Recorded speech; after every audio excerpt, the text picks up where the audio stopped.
Hi po mga kaibigan, nagbabalik po si Sapada Master Jupel Legaspi at mayroon akong kaibigan isang tricycle driver at bibiruin ko to at kunwari ay interviewin ko siya, tatawagin ko siyang siya ay si Fernando Puy dahil nais niya magiging vlogger at may gagawin kaming para conversation at panoorin niyo mga kaibigan. Ayan na.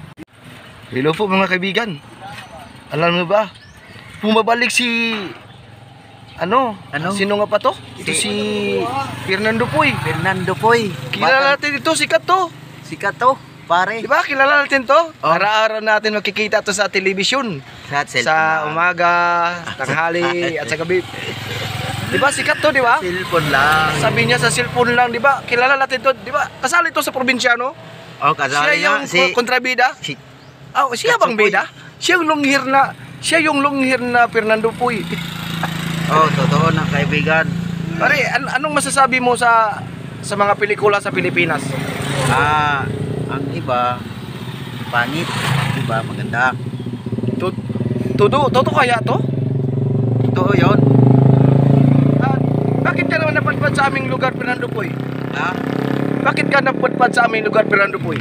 Mayroon akong mission dito. Kailangan mapapaganda natin ang ating pelikula. Baka tatakbo ka bilang mayor ng ating bayan. Baka tatakbo ka bilang mayor ng ating lungsod. Di ko tatakbo. Baka takot ka lang madapa. Takot ko madapa, hindi ko takbo. Kaya pala hindi siya takot siya tatakbo dahil ayaw niyang madapa. Ikaw naman, magtatakbo ka naman. Siguro kung ako ay magiging busy. Busy pa ako ngayon. Ayaw ko munang magiging mayor, gusto ko munang maging busy. Anong tingin-tingin mo? yung nakita ko sa karsada. Alin? Ang motor. Ang motor daw mga kaibigan. May nakita siyang motor sa karsada. Bakit ang nakita mo? Sinilip ko lang nakita ko. Oo, ano? Sige, magbabalik kami. Bye-bye.